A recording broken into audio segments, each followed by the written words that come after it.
was this notion of it was not just teacher educators. In fact, I was the only one there who was a teacher educator. It was people in human development, people in early childhood, various aspects of early childhood, a lot of research, and some instructional technology people, and then futurists.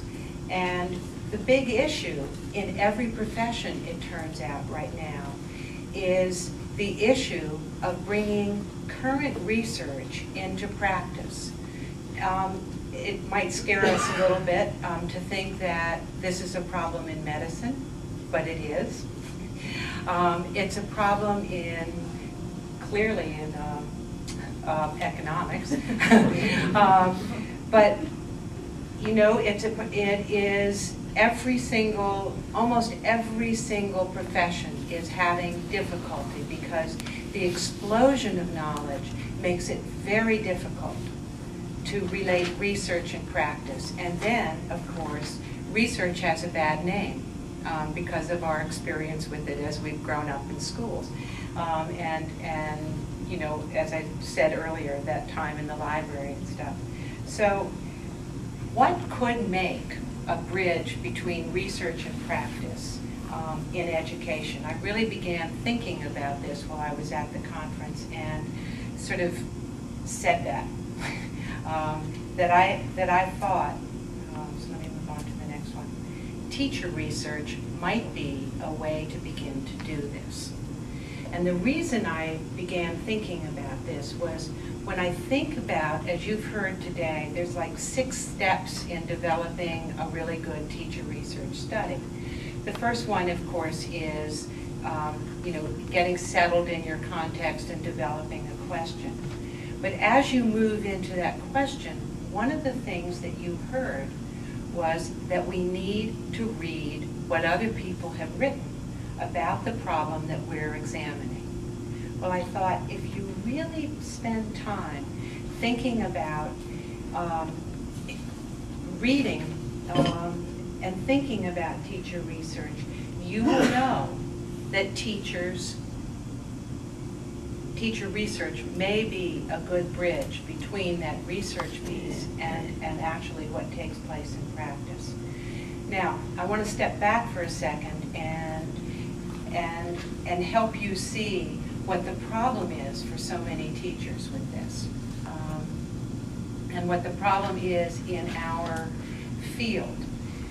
Most of us come into teaching having had, I liken this to, have you ever seen those timelines of evolution? And man's that little speck, you know, after millions of years, man shows up, and we don't know how long he's going to last, you know, and evolution may keep going way past us. Okay, so here's that early part on the evolutionary timeline. This is an extraordinarily powerful part of who we become as teachers. And when I talk to teacher educators, I say, you know, I'm really sorry that this little box is so small, but it really is pretty small. And in most of our teacher education programs, we don't tap in to that whole apprenticeship of observation that Dan Lordy talks about. So when I'm responding to a child that, you know, is throwing a tantrum, or I'm responding to somebody who says no to me, or I'm trying to teach multiplication and I haven't had my elementary math course yet, what do I fall back on? The time I saw my mother handle somebody who's having a tantrum, or the time, you know how I feel when people say no, you know, in a belligerent sort of way, or how I was taught my math tables, my multiplication tables. All of that figures into what we do in a classroom, but in most teacher education programs, the program is so fast and there's so much ground that we think we need to cover that we forget to find the place for bringing this in. And it's a very powerful thing. So teacher research also helps with that, because you have to sort of get in touch with what you're thinking. But the other piece is that in the professional life of teachers, often our teacher education doesn't figure. If we go and talk with new teachers, they may not. I look at it, one of my friends, Chris Clark, talks about it as a time release capsule. He has a lot of faith in teacher education, and he says, you know, maybe 2, 3, 4 years out, there are pieces of your teacher education program that start to appear. I'm not so sure. But I do know that when I work with teachers post-teacher education, I started a conversation group in New York of my graduates of my program, and so we did this for about 10 years. Not the same people, just people who were graduating from the program. They might be in it for 2 or 3 years. Then I could begin to see where the teacher education was fitting.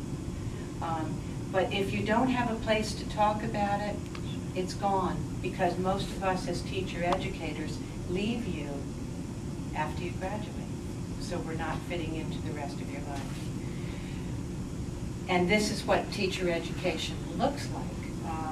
You know, we do the research, we make our students read it, we expose them to research in our courses and our papers, but we don't make the connection between the research that they're reading and their own lived experience before they've come to us, and very often their field experience. So we've got this sort of disjointed piece where we do courses, and then we have field experience, and then you're gone. And will you ever go back and read a lot of those books? I can tell you at NYU, a lot of the books that we used in our courses appeared for resale in the bookstore.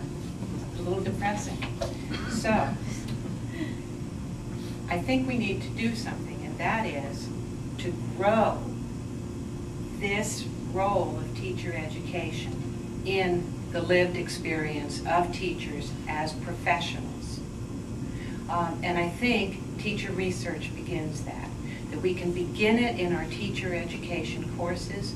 I mean, one of the papers I'm working on actually with Sue Hansen right now is what's the difference between the kinds of questions that pre-service teachers ask and in-service teachers ask.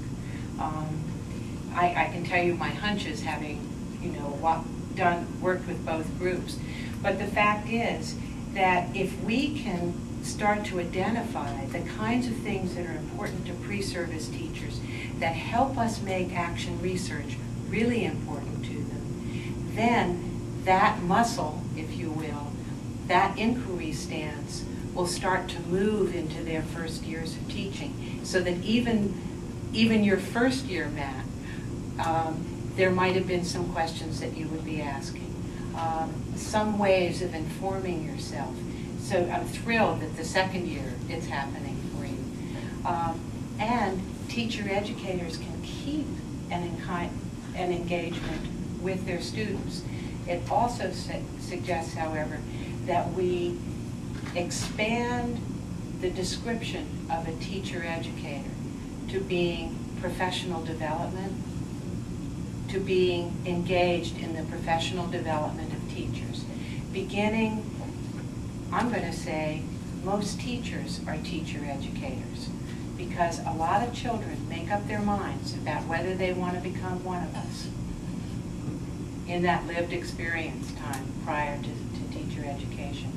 But taking it professionally, I think there needs to be a kind of synergy between teacher education institutions and schools themselves, and thinking of ourselves as engaged in the professional development of teachers over that lifetime. Okay. Now, building a bridge between theory and research and practice and teacher research. We have to develop and implement studies, read research, and draw on the research to analyze our data. Okay, I'm going to tell you two quick stories from teachers to give you a sense of how this works and how the research piece, this piece, actually appears in the practice piece. Part of it comes with the analysis of your data, but Nicole just gave us an extraordinary example. Actually, I don't have to tell any stories this morning because we have her example, where she read about the STAR system and she began implementing it in her classroom. Now, that could have been teacher lore and it could have been a conversation among teachers, but the fact was she read it and she tried to replicate it in her classroom. And it became a piece that she began looking at, you know, for that.